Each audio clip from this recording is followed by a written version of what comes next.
नमस्कार, news India देख रहे हैं आप। मैं हूं कुंदन जमैर। बुलेटिन की शुरुआत करेंगे 8 बड़ी खबरों के साथ। सबसे पहले बात करेंगे दिल्ली में आज सुबह 11 बजे केंद्रीय कैबिनेट की बैठक होने वाली है। इसके बाद शाम 4:30 बजे मंत्रिपरिषद की भी बैठक होगी, जिसमें मंत्रियों के कामकाज की समीक्षा होगी। दूसरी खबर अयोध्या से जुड़ी है, जहां लता मंगेशकर चौक का आज उद्घाटन होगा। पीएम मोदी इस चौक का वर्चुअली उद्घाटन करेंगे। सीएम योगी और केंद्रीय पर्यटन मंत्री जी किशन रेड्डी इस मौके पर अयोध्या में मौजूद रहेंगे।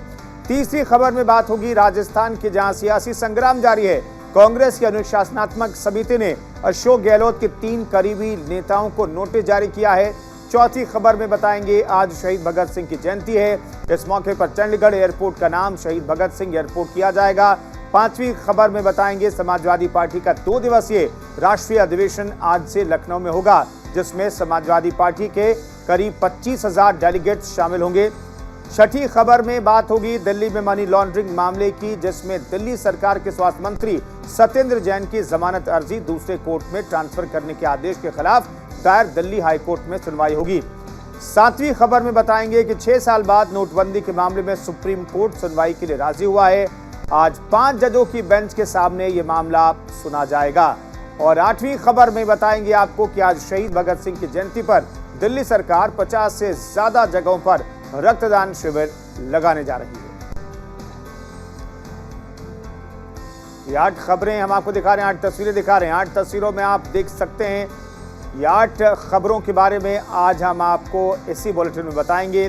महत्वपूर्ण खबर है केंद्रीय कैबिनेट की बैठक से जुड़ी हुई, और बताया जा रहा है कि 4:30 बजे मंत्रिपरिषद की एक बार फिर से बैठक होगी, जिसमें मंत्रियों के कामकाज की समीक्षा की खबरें सामने आ रही हैं।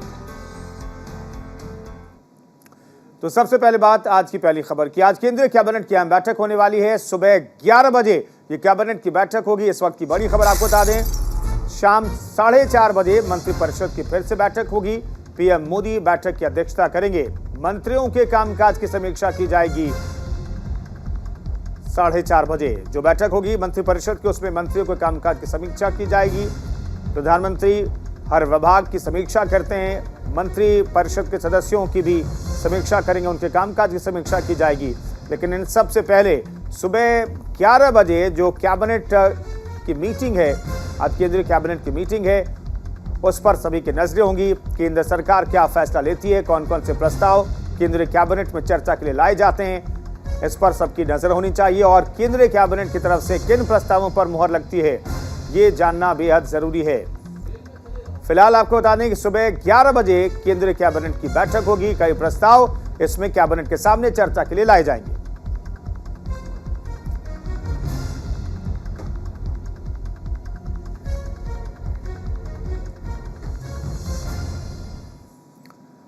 तीर्थनगरी अयोध्या में स्वर कोकिला लता मंगेशकर की स्मृति में एक चौक का वर्चुअल उद्घाटन आज होने वाला है।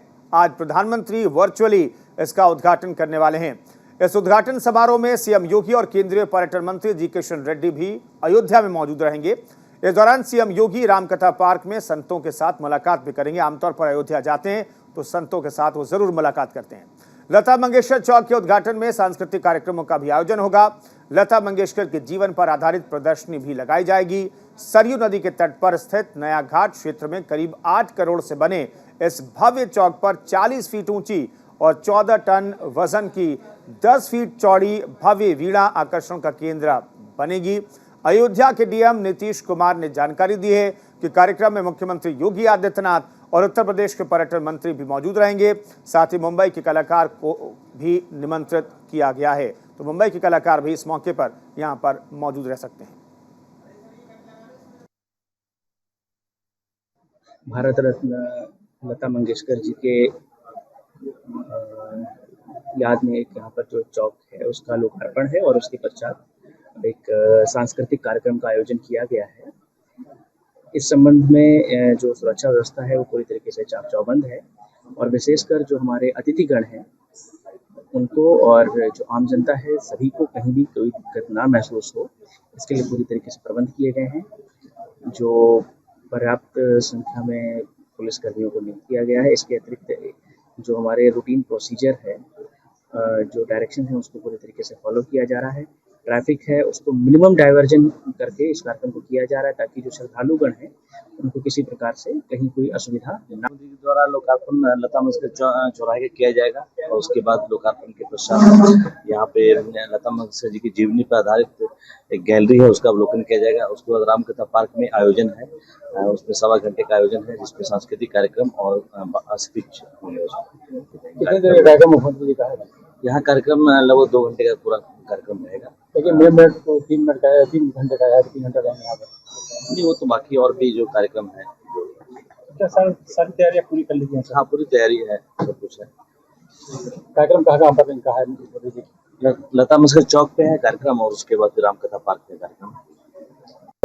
अयोध्या के लिए गौरव की बात है और भारत रत्न सूर्य साम्राज्ञी लता मंगेशकर के नाम से ये चौराहे का नामकरण होना भी एक बहुत बड़ी बात है और इसको लेकर के हम सभी अयोध्यावासी उत्साहित हैं और खुशी हैं। और ये वीणा जो है, जब सृष्टि का आरंभ हुआ तो सबसे पहले ये वीणा जो है तो माता सरस्वती को दी गई, जो नारी सम्मान का प्रतीक है। और दूसरी वीणा जो है तो उस समय आदि पत्रकार हुए देवर्षि नारद जी, उनको दी गई, जो तीनों लोक में पत्रकारिता करते थे। इसलिए जो है यह वीणा, यह इससे जो ज्ञान का झंकार होगा, इससे जो भजनों की धुन बजेगी, इससे अयोध्या की महिमा बढ़ेगी। और इसको लेकर के पूरे अयोध्या में साधु संत धर्माचार्य अयोध्यावासी, यहाँ तक कि जो भी लोग सुन रहे हैं, आ रहे हैं, सबको बड़ी प्रसन्नता है। मैं इस समय अयोध्या में आपके जो है लता मंगेशकर चौक पे खड़ा हूँ। जिस तरह से कल जो है इसका जो है वैसे रूप से प्रधानमंत्री इसका उद्घाटन करेंगे और मुख्यमंत्री योगी आदित्यनाथ मौजूद होंगे। योगी आदित्यनाथ जो है सुबह 10 बजे अपने आवास से हेलीकॉप्टर से निकलेंगे और यहाँ पर रामकथा पार्क पहुँचेंगे। उसके बाद यहाँ पहुँचने के बाद यहाँ पर शुभारंभ के मौके पर मौजूद होंगे, उद्घाटन के मौके पर, और यहाँ के बाद रामकथा पार्क जाएंगे और सांस्कृतिक कार्यक्रम में मौजूद होंगे वो। उसके बाद एग्जीबिशन में भी कार्यक्रम में मौजूद रहेंगे। जिस तरह से बहुत खुशी की लहर यहाँ पे लोगों में है। लता मंगेशकर चौराहे के बनने के बाद यहाँ के साधु संतों में बड़ी खुशी की लहर है और लोगों ने अपनी प्रतिक्रिया भी दी है कि बड़ा अच्छा लग रहा है हमको है। जिस तरह से प्रधानमंत्री इसका शुभारंभ करने जा रहे हैं, इसका उद्घाटन करेंगे और मुख्यमंत्री योगी आदित्यनाथ, पर्यटन मंत्री मौजूद होंगे। सभी को इसका इंतजार है। यहाँ के जो डीएम है, एसएसपी हैं, तैयारियों का जायजा ले रहे हैं और मिनट पर जो है यहाँ पर व्यवस्थाओं को देख रहे हैं और खुद यहाँ के नगर निगम के जो विभाग के लोग हैं, जो एरिया के लोग हैं, यहाँ पर आ रहे हैं, व्यवस्थाओं को देख रहे हैं। क्योंकि कार्यक्रम जो है कल सुबह होना है, उसको अच्छा करने की कोशिश की जा रही है और यहाँ पे व्यवस्थाओं को कड़ी देखने के भी जुटे हुए हैं कि जिस तरह से यहाँ पर जो है साधु संतों के अलावा जो है लता मंगेशकर के परिवार के जन यहाँ पे मौजूद होंगे कार्यक्रम में और खुद मुख्यमंत्री यहाँ पे अपने पर्यटन मंत्री के साथ मौजूद होंगे। Rupesh Shrivastava, news India, Ayodhya. तो स्वर को किला को सच्ची श्रद्धांजलि देने की कोशिश है और इसीलिए वीणा लगाया गया है और वहां पर चौक का नाम लता मंगेशकर चौक रखा गया। क्या कार्यक्रम है, आइए हम आपको बता देते हैं। दरअसल प्रधानमंत्री नरेंद्र मोदी को वर्चुअली इस कार्यक्रम का उद्घाटन करना है। अयोध्या में लता मंगेशकर चौक का आज उद्घाटन होना है और इस उद्घाटन कार्यक्रम में मुख्यमंत्री योगी आदित्यनाथ और जी किशन रेड्डी केंद्रीय पर्यटन मंत्री जो हैं वो अयोध्या में मौजूद रहेंगे। पीएम मोदी वर्चुअली चौक का उद्घाटन करेंगे और इस चौक का नाम अब लता मंगेशकर चौक होगा। तो अयोध्या में लता मंगेशकर जी के नाम से एक खास चौक, सीएम योगी आदित्यनाथ कार्यक्रम में शामिल होंगे और वहां पर एक वीणा जो है वो लगाई गई है। कई कलाकारों ने मिलकर के उसका निर्माण किया। केंद्रीय पर्यटन मंत्री जी किशन रेड्डी इस कार्यक्रम में शामिल होंगे। जैसा कि मैंने आपको पहले बताया, तो केंद्रीय पर्यटन मंत्री मौजूद रहेंगे और वहां पर योगी आदित्यनाथ मौजूद रहेंगे और वर्चुअली प्रधानमंत्री नरेंद्र मोदी इसका उद्घाटन करेंगे। करीब करीब 10:50 पर लता मंगेशकर चौक का उद्घाटन होगा। प्रधानमंत्री इसका उद्घाटन करेंगे। रामकथा पार्क में सांस्कृतिक कार्यक्रमों का आयोजन होगा और इसके बाद कलाकार जो है वहां पर अपनी प्रस्तुतियां पेश करेंगे। मुख्यमंत्री योगी आदित्यनाथ संतों के साथ मुलाकात भी करेंगे। जब भी अयोध्या वो जाते हैं तो संतों के साथ मुलाकात करते हैं, रामलला के दर्शन करने जाते हैं, हनुमानगढ़ी जाते हैं और संतों से मुलाकात जरूर करते हैं। लता मंगेशकर के जीवन पर आधारित एग्जीबिशन का भी अवलोकन करेंगे मुख्यमंत्री योगी आदित्यनाथ। वहां पर एग्जीबिशन में क्या कुछ दिखाया जा रहा है वो देखने के लिए पहुंचेंगे। केंद्रीय पर्यटन मंत्री जी किशन रेड्डी भी उनके साथ इस मौके पर भी मौजूद रहेंगे। इसके अलावा वीणा जो लगाई जा रही है, जो लता मंगेशकर चौक जिसका नाम होगा, उसको भी उसके बारे में आपको बताएंगे। लेकिन इससे पहले दीपोत्सव की तैयारियों को लेकर के, दिवाली नजदीक है और दीपोत्सव की तैयारियों को लेकर के मुख्यमंत्री एक अहम बैठक भी करेंगे। और लता मंगेशकर चौक की खासियत आपको बताते हैं। करीब करीब 8 करोड़ रुपए की लागत से बना है लता मंगेशकर चौक। यहाँ पर खास तरीके की एक वीणा तैयार की गई, बहुत खूबसूरत वीणा है। स्मृति चौक पर गूंजेंगे लता मंगेशकर के भजन भी, आज भी और आगे भी हो सकता है कि यही व्यवस्था आमतौर पर बनाई जाए वहां पर। इसके तरह हम आपको बता दें कि मां शारदा की वीणा सुर सामग्री चौक की पहचान होगी। वो खास तस्वीरें हमने आपको दिखाई, लंबी सी वीणा जो है वो खास चौक की पहचान होगी। वीणा की लंबाई 10.8 मीटर और ऊंचाई 12 मीटर बताई जा रही है। तो ये खासियत है इस वीणा की, जहां पर चौक पर आप अयोध्या में जाएंगे खास जगह पर तो इस तरह की खास वीणा दिखाई देगी। 14 टन की वीणा को बनाने में 70 लोगों ने अपना योगदान दिया। 70 लोगों की मदद से 14 टन की वीणा तैयार हुई है। कांसा और स्टेनलेस स्टील से 1 महीने में ये वीणा बनाई गई है और ये बेहद खूबसूरत लता मंगेशकर चौक की शोभा ये वीणा बढ़ाएगी। पद्म पुरस्कार विजेता राम सुतार ने ही इसका डिजाइन तैयार किया और ये अब लोगों के लिए समर्पित हो जाएगा ये चौक, जहां पर एक बहुत खूबसूरत वीणा दिखाई देगी। लता मंगेशकर के जीवन और व्यक्तित्व को यहां पर दर्शाया भी जाएगा। चलिए अब बात कर लेते हैं राजस्थान की। राजस्थान में सियासी संकट के बीच कांग्रेस के पर्यवेक्षकों ने घोर अनुशासनहीनता के लिए मुख्यमंत्री अशोक गहलोत के करीबी 3 नेताओं के खिलाफ अनुशासनात्मक कार्रवाई की है। इनमें विधानसभा में पार्टी के मुख्य सचेतक महेश जोशी, कैबिनेट मंत्री शांति धारीवाल भी शामिल हैं। सूत्रों ने बताया कि दोनों पर्यवेक्षकों मल्लिकार्जुन खड़गे और अजय माकन ने सोनिया गांधी को सौंपी अपनी रिपोर्ट में सीधे तौर पर मुख्यमंत्री गहलोत का नाम नहीं लिया है। हालांकि उनके समर्थक विधायकों की ओर से आधिकारिक विधायक दल की बैठक से अलग बैठक करने को अनुशासनहीनता जरूर माना है। जैसा कि न्यूज इंडिया ने आपको पहले बताया था, लिखित रिपोर्ट में कांग्रेस अध्यक्ष को पूरी जानकारी दी गई है। इसके बाद रात में ही कांग्रेस की अनुशासनात्मक समिति ने राजस्थान के मंत्रियों शांति धारीवाल, महेश जोशी और पार्टी के नेता धर्मेंद्र राठौड़ को कारण बताओ नोटिस जारी कर दिया और उनसे 10 दिन के अंदर यह बताने के लिए कहा गया कि उनके खिलाफ कार्रवाई क्यों ना की जाए।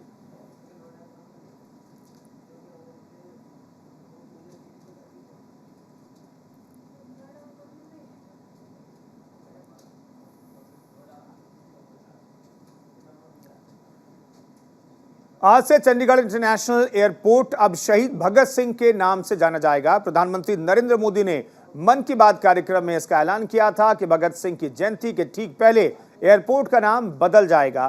गौरतलब है कि आज शहीद भगत सिंह की जयंती है। इस साल पंजाब में भगत सिंह को लेकर राजनीति भी चर्चा में है। आम आदमी पार्टी खुद को भगत सिंह के सिद्धांतों पर चलने वाली बताती रही है। बता दें, चंडीगढ़ एयरपोर्ट के नाम को लेकर लंबे समय तक पंजाब और हरियाणा के बीच विवाद चलता रहा। कई दौर की बैठकों के बाद एयरपोर्ट का नाम शहीद भगत सिंह इंटरनेशनल एयरपोर्ट रखने पर सहमति बन गई। अगस्त में पंजाब के सीएम भगवंत मान और हरियाणा के डिप्टी सीएम के बीच हुई बैठक में एयरपोर्ट का नाम भगत सिंह रखने पर सहमति बनी।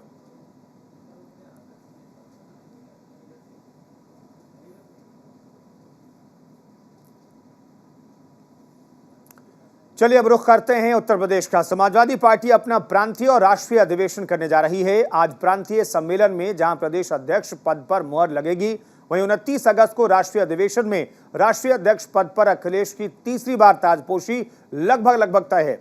लखनऊ के रमाबाई अंबेडकर पार्क में होने वाले अधिवेशन में सपा आगामी चुनावों को लेकर भी हुंकार भरेगी। समाजवादी पार्टी के मुख्य प्रवक्ता के मुताबिक प्रांतीय अधिवेशन में प्रदेश अध्यक्ष का चुनाव होगा, वहीं राष्ट्रीय अधिवेशन में राष्ट्रीय अध्यक्ष चुने जाएंगे। आज से 29 सितंबर तक चलने वाला अधिवेशन सुबह 10 बजे से शाम 5 बजे तक चलेगा।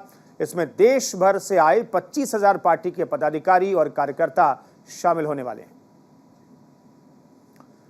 इधर मनी लॉन्ड्रिंग मामले में दिल्ली सरकार के मंत्री सत्येंद्र जैन की जमानत याचिका दूसरे कोर्ट में ट्रांसफर करने के आदेश के खिलाफ दायर याचिका पर दिल्ली हाईकोर्ट आज सुनवाई करेगा। बता दें कि दिल्ली हाईकोर्ट ने दिल्ली सरकार के मंत्री सत्येंद्र जैन की ओर से दाखिल एक याचिका पर सोमवार को ईडी से जवाब मांगा है। इस याचिका में जैन ने अपने खिलाफ दर्ज मनी लॉन्ड्रिंग के मामले को दूसरी अदालत में ट्रांसफर करने के निचली अदालत के आदेश को चुनौती दी है। जस्टिस योगेश खन्ना की याचिका पर ईडी को नोटिस जारी करके उससे जवाब दाखिल करने के लिए कहा गया है।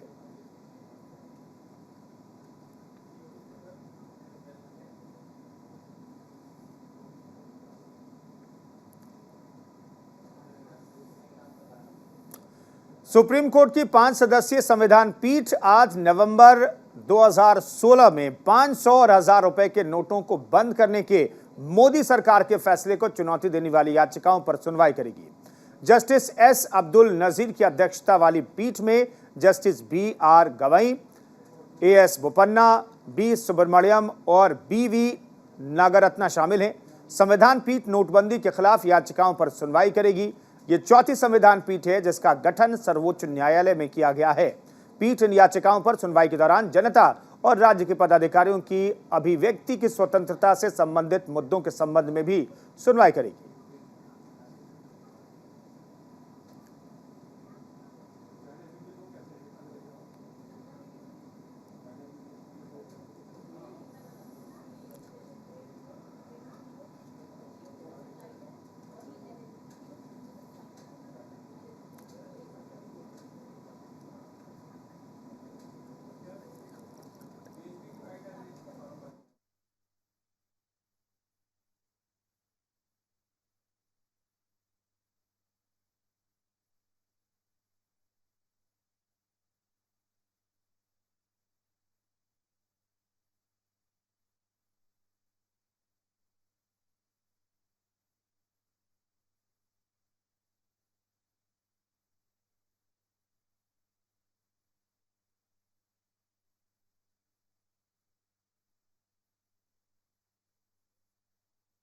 में सुनवाई होने वाली है।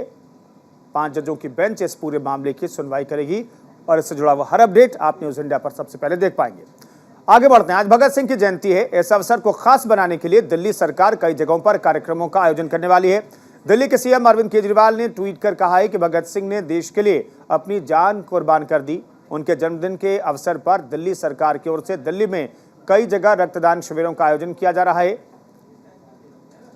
मुख्यमंत्री ने अपील की है, मेरी सभी से अपील है कि हर व्यक्ति कल जरूर रक्तदान करें।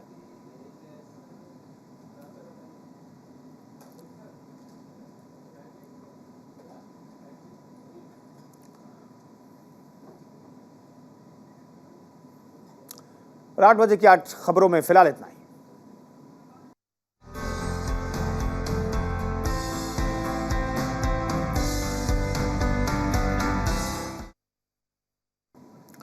और एक बड़ी खबर आपको बताते हैं, दिल्ली से जुड़ी हुई गृह मंत्रालय का बड़ा फैसला हुआ है। दरअसल PFI पर बैन लगाने का गृह मंत्रालय ने बड़ा फैसला लिया है। हालांकि लंबे समय से PFI पर पाबंदी लगाने की मांग उठ रही थी और फाइनली 2 दौर की देश भर में रेड के बाद जो आपत्तिजनक सामग्रियां मिली हैं, जो सबूत मिले हैं, जो साक्ष्य मिले हैं, उसके आधार पर ऐसा लग रहा है कि गृह मंत्रालय ने PFI पर बैन लगाने का फैसला किया। ये 5 साल का बैन है। PFI से जुड़े संगठनों पर भी पाबंदी लगाने का फैसला लिया है केंद्रीय गृह मंत्रालय ने। टेरर लिंक के सबूत मिलने के बाद बड़ी कार्रवाई की गई है। इस वक्त की बड़ी खबर, PFI पर लगा है 5 साल के लिए प्रतिबंध। दरअसल कल भी 8 राज्यों में कई जगहों पर, कई ठिकानों पर PFI से जुड़े हुए लोगों पर जबरदस्त रेड पड़ी थी। NIA और बाकी जांच एजेंसियों ने ये रेड की थी और उसके बाद आखिरकार शाम होते होते ये खबर सामने आने लगी कि इस पर कोई बड़ा फैसला गृह मंत्रालय ले सकता है और फाइनली इस पर बहुत बड़ा फैसला गृह मंत्रालय ने लिया है। 5 साल के लिए PFI और PFI से जुड़े संगठनों पर प्रतिबंध लगाया गया है। तो PFI पर बैन लगाने के बाद सरकार इस कार्रवाई को जायज बता रही है। सरकार का कहना है कि PFI देश तोड़ने का काम कर रही थी। आइए आपको सुनाते हैं। कि राजस्थान में जो हो रहा है वह गहलोत और सचिन पायलट में क्या घमासान कैंप हो रहा है, आगे आने वाले समय में देखिएगा। यह कर्नाटक के भी दोनों नेताओं में किस प्रकार से घमासान होगा, आप देखते रहिएगा। राहुल गांधी जो भारत जोड़ो यात्रा पर निकले हैं, यहाँ कांग्रेस तोड़ो और कांग्रेस छोड़ो पूरे देश भर में चल रहा है। कर्नाटक में भी यही होने वाला है, आप देखते रहिए। मैं भविष्यवाणी करता हूँ, यह दोनों यदि कोई संगठन हमारे मां भारती के मुल्क में रहकर आतंकवाद को बढ़ावा देता है, दुश्मन मुल्क के कहने पर हमारे देश के नौजवानों को गुमराह करके उनको आतंकवाद में झोंके, खुलेआम भारत की भूमि पर पाकिस्तान जिंदाबाद के नारे दे, तो ऐसे संगठन पर जरूर प्रतिबंध लगेगा। अब यह बदला हुआ नया भारत है, यह कांग्रेस दल के कार्यकाल का पुराना भारत नहीं है। इस नए भारत के मुल्क में किसी भी देशद्रोही गतिविधियों को बढ़ावा कतई नहीं मिल सकता। उन पर प्रतिबंध जरूर लगेगा। जो सरकार का ये जो प्रतिबंध लगाने का फैसला है, यह फैसला ये सुनिश्चित करता है कि इस भारत के भूमि पर आतंकवाद को हम पनपने नहीं। देखिए, पीएफआई एक बहुत ही सुनियोजित ढंग से षड्यंत्र चलाने का काम कर रहा था कि देश के इस अंदर अस्थिरता पैदा हो, सांप्रदायिक तनाव पैदा हो, जगह जगह सांप्रदायिक दंगे हों, पूरी अराजकता उत्पन्न करने की उसकी स्थिति थी और बड़े पैमाने पर वो इस ड्राइव को चलाने का काम कर रहे थे। और विशेषकर जहां जहां पर मतलब इस तरीके की सरकारें थी जहां इनको संरक्षण मिल रहा था, वहां तेजी के साथ पीएफआई पैर पसारने का काम कर रही थी।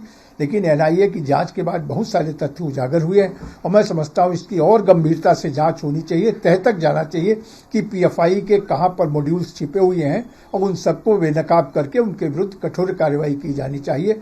देश की आंतरिक सुरक्षा और देश की शांति के लिए बहुत आवश्यक है तत्काल पीएफआई पर प्रतिबंध लगाया जाए।